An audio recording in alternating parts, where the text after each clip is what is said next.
Today on Studio G, Taylor Albers takes a look at the benefits of the RTC Transit Center being built on campus near Greenspun Hall.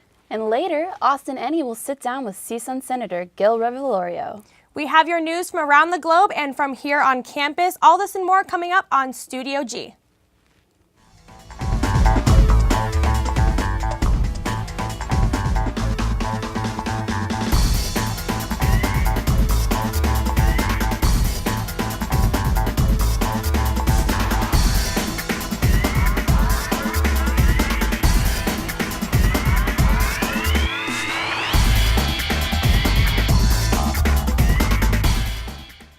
Good afternoon and welcome to this Tuesday edition of Studio G. I'm Bree Bradley. And I'm Lauren Stevens, sitting in for Jamie Seymour. We start today with a look at protesters outside the Las Vegas Convention Center yesterday. A group of over 100 taxi drivers spoke out against their unfair labor practices. We need justice! We need justice! We need justice! Shame on Hillary! The National Association of Broadcasters show is one of the biggest shows of the year, and the striking taxi cab drivers took advantage of the situation, holding up signs of rants and stating the taxi cab companies are enforcing slavery. The Las Vegas Convention Center today, like you know, that there is a big convention, and then we know that a lot of taxis going to come. So we try to disrupt this business, and then we want it to be heard. According to the protesters, their taxi cab industries are forcing them to work 12-hour days. The drivers pay for their own gas for their cabs, and the cab drivers are forced to long hauls, which means getting customers from point A to point B in the longest amount of time. They are striking against Nevada's local and state government because the state assigns the taxi cab authority and not the city. The city is different than any other city in the United States because the city is not in charge of the taxi. The governor is the one who's assigned the taxi authority. The protest started at the Las Vegas Convention Center and ended at the Wynn Casino. No arrests were made. A UNLV honor student in the foreign exchange program is fighting for her life in Costa Rica. 18-year-old Gabrielle Newell was struck by a train last week while walking to school in Heredia. She was taken to a hospital in San Jose, the country's capital. Gabrielle, who also goes by Gabby, has been through multiple surgeries already, including the amputation of one leg. Her mother and father are by her side and say she has stayed strong through the procedures. Family and friends are looking for donations to help cover her surgeries. Gabby is an honor student, double majoring in Spanish and political science. Last week, school government and regional transportation officials gathered at the construction site behind the on-campus In-N-Out to reveal what is to come next for next semester. Both government and school officials are solving students' complaints about parking on campus with the opportunity to not park at all. How about an alternative to parking on campus, guys? Take the bus. Congresswoman Dina Titus and Senator Harry Reid walked the red carpet onto the groundbreaking of the new regional transit center that is currently being built behind the In-N-Out on campus. This project is funded 80% by the federal government. 80%. It's pretty good. But the problem is we need many more projects just like this. The future rendition of the center was revealed at the event and is set to open by next semester. The RTC and other officials hope that students will learn to take advantage of the transportation. The UPass program will offer a 50% discount. Let me do that again. A 50% discount. I know! Woo!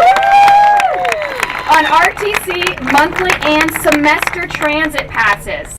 Regardless of deals that could potentially save students money, students like Lindsay Fujieki doubt that students will be willing to trade in the convenience of their car for a bus pass. It might be super convenient, but if you live away from campus, like the travel time to get from a bus from all the stops, you'd have to wake up extra early. And we're already sleep deprived as it is. However, the center is not just being built for commuters to campus. We know that most students are more sensitive to the number of parking spaces that are available than they are to the affordability or access provided by mass transit.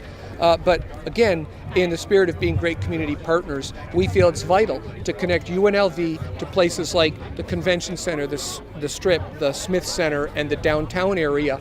And this is the most effective way we could see to do it. Smatrisk also noted that he realizes that students are most likely not going to meet the new transit center with open arms right away. I think this is the first step in trying to create a more sustainable and a more convenient approach to coming to campus. For Studio G at UNLV, I'm Taylor Albers. While I think the alternative transportation is a great idea, as you see a lot of students not happy about it, how do you feel? I mean, I think it's one of those theories. It's good in theory, but I don't think it's going to play out. Absolutely. Well, still to come on Studio G, Alex Poole has the news from around the world. And Heather Feierberger takes a look at the weather. Stay tuned.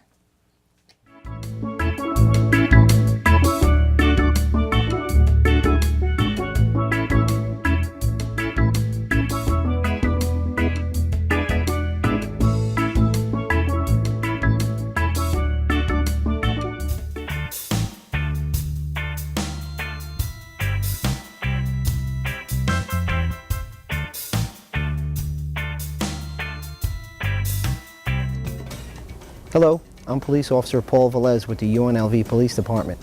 What you just saw was an example of how quickly your property can be stolen here on campus.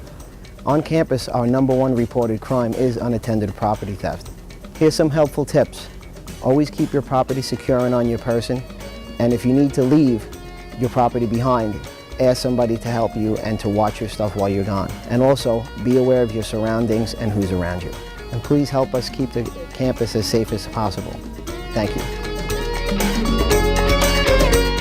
Welcome to the Art Department at UNLV, where students can express their creative side.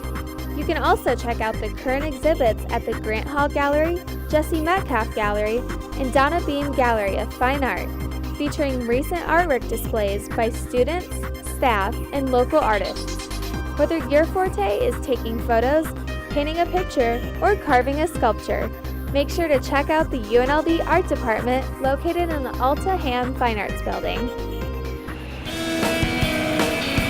It's convenience. It saves me a lot of money because I'm on a meal plan basically, and it saves me time because I don't have to walk across the street. It saves me gas because I don't have to drive anywhere to eat, and especially being a lazy college student, I can just walk right over here when I'm hungry and not have to wait that much longer to get food.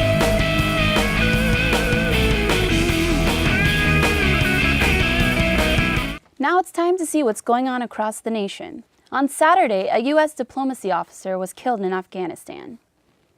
Anne Smetinkoff, a public diplomacy officer, was in Kabul, Afghanistan, when her convoy was hit by a suicide bomber, killing her as well as many civilians.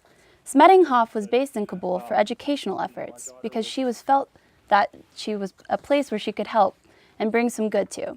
She was delivering books to a school when she was killed. She had a strong interest in foreign affairs and international diplomacy, and she saw this as a way that she could really contribute and help make a difference. Holocaust survivors held a special memorial in New York on Sunday. Holocaust survivors, as well as their families, were present for a memorial service to observe the 70th anniversary of the Warsaw Ghetto Uprising. This was the largest Jewish uprising against the Nazis during World War II. The candlelight vigil and memorial was also held near Holocaust Remembrance Day, which was observed yesterday. There was also a burial in Alabama, but in an unusual way. James Davis from Stevenson, Alabama, buried his late wife in the front yard outside of their home. After her death in 2009, he is now involved in a circuit court battle after the Alabama Court of Civil Appeals ordered him to remove her body from the yard and place her at a cemetery instead. Davis refuses to remove her, and despite the court's attempts to find a compromise, he still will not settle. That's all for your national news. Tune in next week to catch up on what's going on around the U.S. Holocaust Remembrance Day was observed by many students and local Holocaust survivors on campus yesterday. Reporter Heather Feierberger has more. National Remembrance Day, or Yom HaShoah, commemorates the events of the Holocaust and for those that were lost. Ida Edelstein, Czechoslovakia, 56 years old. Hannah Ellenbogen, Poland, 28 years old. Hillel, the Center for Jewish Student Life, organized the event, which encouraged students and the public to not just hear, but see the stories of those who survived the events of World War II. We're remembering the Holocaust, and so we had the Holocaust survivors come in, and we had our movie playing, and just so that people can have some type of view instead of, talking about it isn't as good as seeing it. The survivors later spoke with those that wished to hear their stories. It hits me a lot to hear the stories and get to know the survivors that are around there, to actually hear their stories, and that it reminds me to never forget. Because history, what has happened a second ago, it's history. I'm from California, so I only know about the survivors out there, but to know that there's people out here as well that are affected by it as well, it hits close to home. For Studio G, I'm Heather Fairberger. For more information on events like this, you can visit www.jewishlasvegas.com. Now we are going to send it over to the newsroom with Studio G's international reporter, Alex Bull. Thanks, Bree. Great Britain's still mourning the death of the Iron Lady Margaret Thatcher. The flag at Downing Street was lowered to half-mast as tributes poured in for the Baroness Thatcher following the announcement of her death. Baroness is understood to have died at the Ritz Hotel in London whilst recuperating after a minor operation. She won 3 elections, led Britain through the Falkland Wars and the Cold War, and survived the IRA Brighton bombing during 11 years as Prime Minister. Here are some reactions from the current Prime Minister and David Cameron and current Mayor of London, Boris Johnson. Today we lost a great leader, a great Prime Minister, and a great Britain. Margaret Thatcher didn't just lead our country, she saved our country.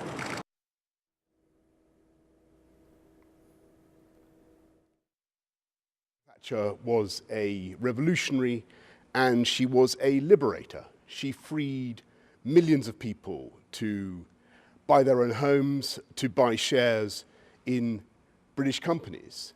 And yes, sometimes the things that she said were tough, but I think when you look back, she was overwhelmingly right in her judgments. The Baroness will receive a ceremonial funeral with military honours at St Paul's Cathedral, followed by a private cremation. In Syria, a bomb has caused havoc throughout the country. Warning, this footage contains material that some viewers may find disturbing. This is the carnage left behind after a car bomb exploded in one of the largest public squares in Damascus Monday. At least 15 people were killed and dozens more injured. No word on who is responsible for the blast. Syria has been struggling with civil war since 2011, partly inspired by Arab Spring uprising in the region. The United Nations estimates more than 70,000 people have died amid the violence. Citizens and police clashed after some protesters tried to pass through barricades. This prison houses the 13th Istanbul High Criminal Court, where the organisation G Apr trials have been taking place. More than 60 out of 267 suspects have been held for years as the court slowly proceeds. They are accused of taking part in an alleged cover organisation which plans to overthrow the government. Among those detained, former commander of Turkish Armed Forces, retired General İlker Başbuğ, and 2 lawmakers from the CHP. Critics call the trials a political-motivated witch hunt aimed at stifling the opposition. Supporters say the once dominant military has a history of overthrowing government in Turkey and meddling in civilian political affairs. Well, that's all the international news I have for you today. We're going to go and take a short break. Studio G will be right back.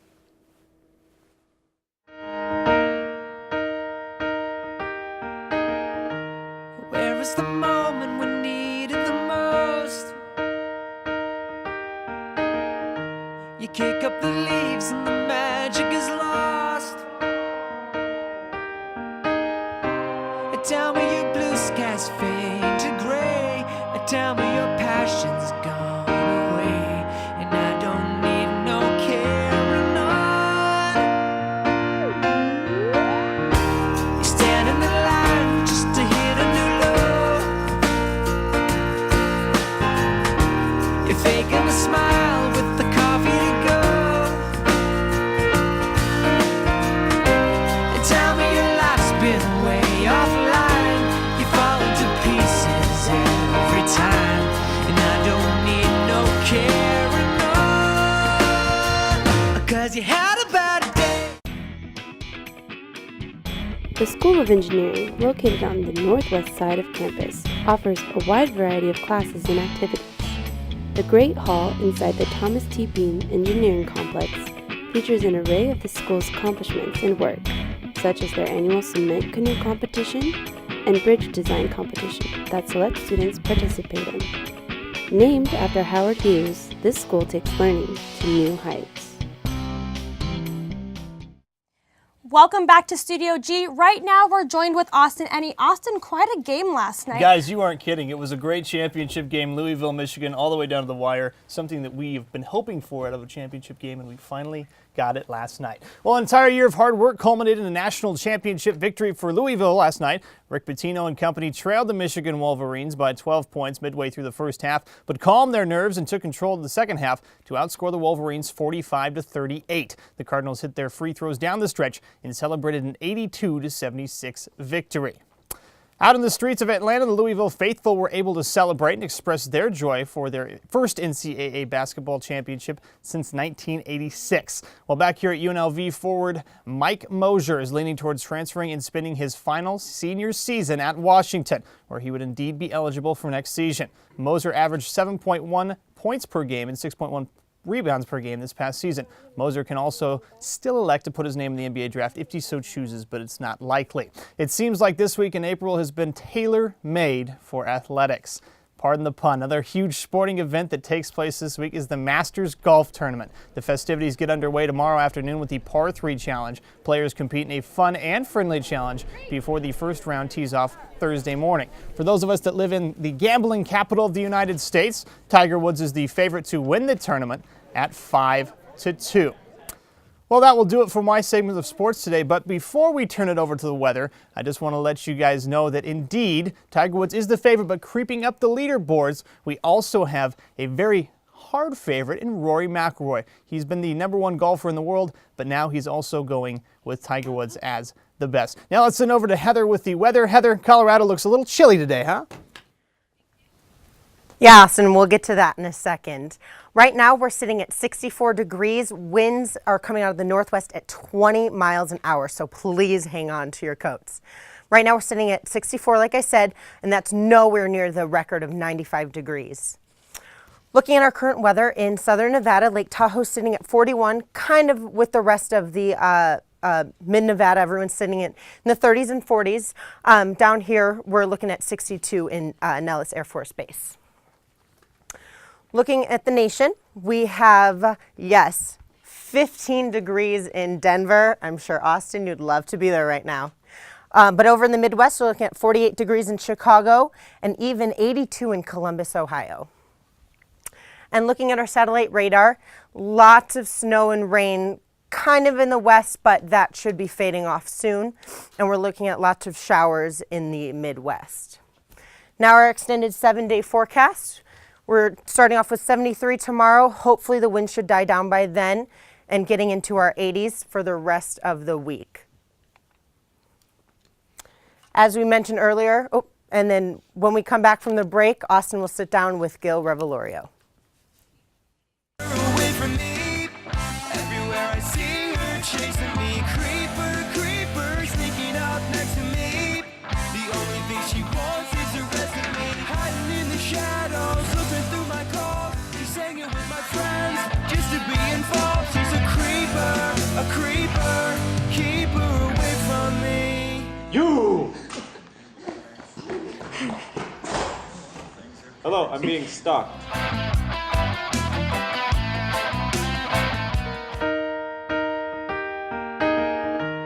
Where is the moment we need it the most?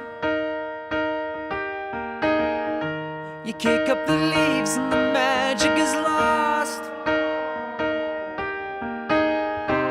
Tell me your blue skies fade to gray. Tell me your passion's gone away, and I don't need no care.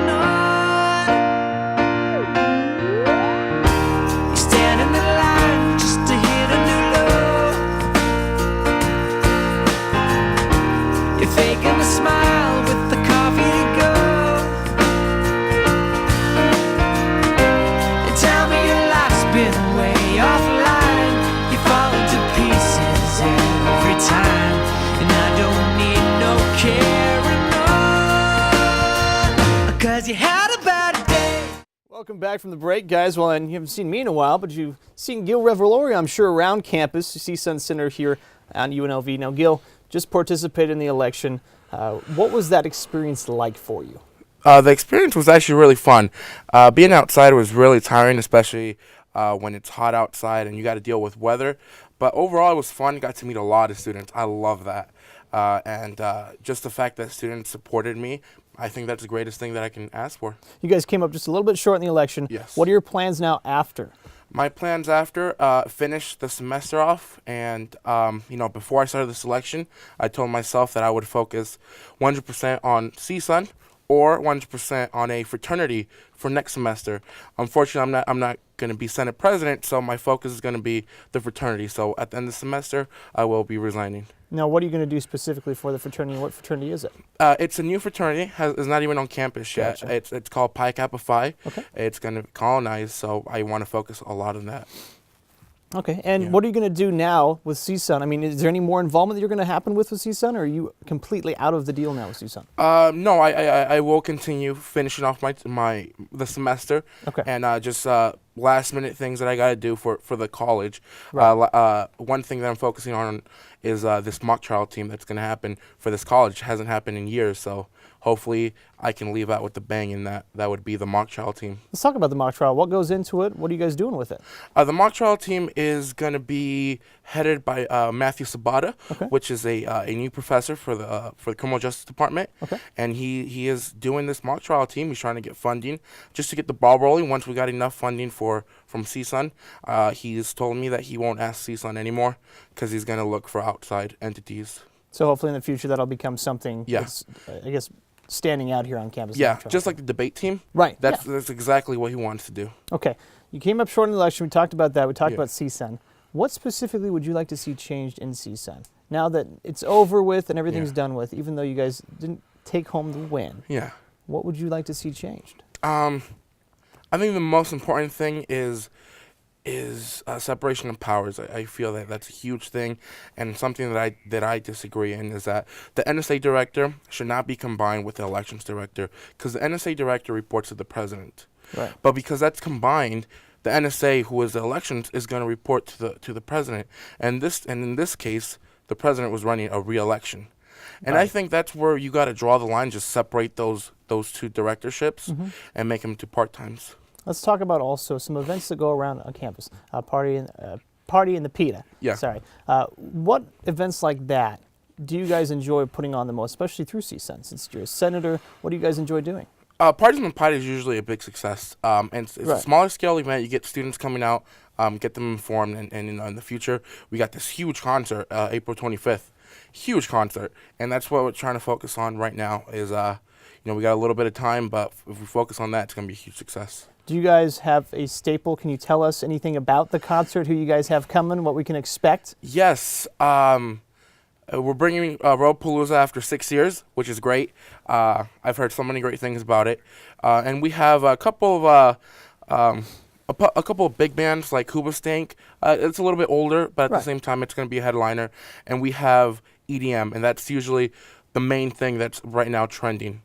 EDM, it's going to be crazy. Final thing for you. Yeah. What's been your proudest moment since being in CSUN?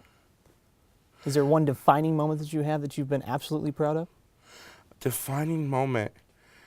Anything being that in stands CSUN. out? Just being in CSUN, because I was a senator at CSUN.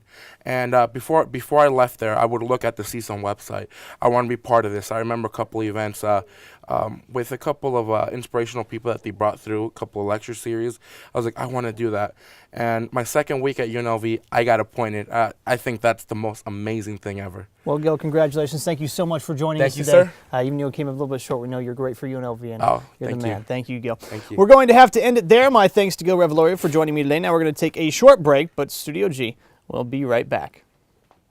Is that thing getting closer? Look how high that thing's going. Look out there. Look at the debris. Give me the camera. No, just drive. I've got it. Zoom in. Zoom in.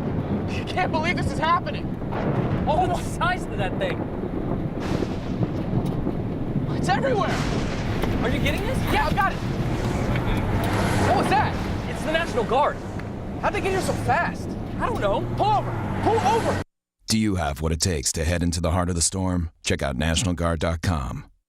Just like the Air Force Thunderbird pilot I flew with, I have to make split-second decisions as a top fuel driver. Hi, I'm Brandon Bernstein, driver for Kenny Bernstein's 2010 Copart Lucas Oil Top Fuel Dragster. To make it in the NHRA, I've had to work hard, stay focused, and make smart decisions along the way. To reach your goals, you need to think straight, stay on track, and give your very best effort in everything you do. Make the right choices today and be ready for the challenges tomorrow. This message brought to you by the U.S. Air Force. The inability to breathe, snot pouring out of your nose, it's a real hairy business. As a firefighter, I'm a student of the weather, and I've noticed that there's a change that's occurred in the last several years. We're having many more large and damaging fires. Sometimes thousands of fires will occur. If the climate changes and we don't have the water we need, California could dry up and blow away.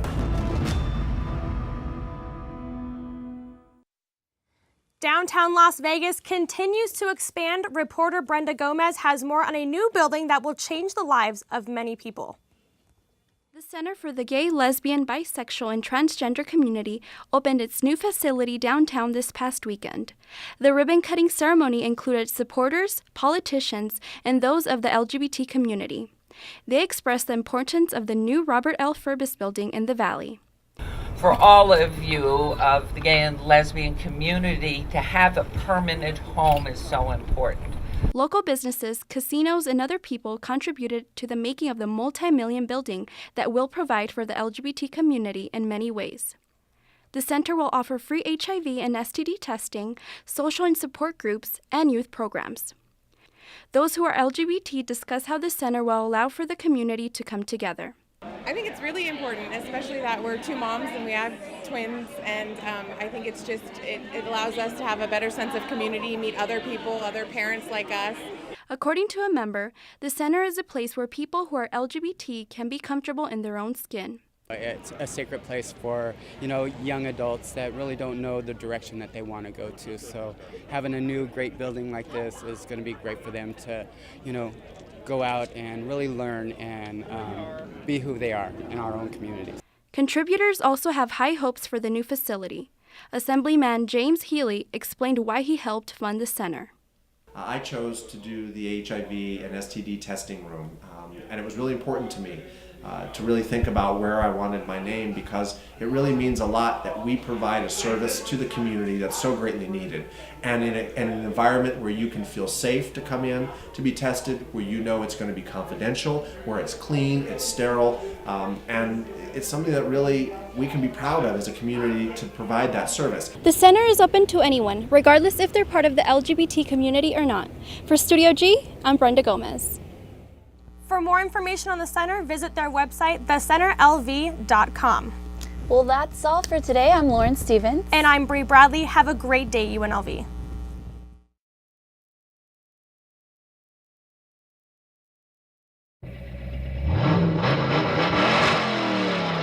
She's real fine, my 409. She's real fine, my 409, my 409.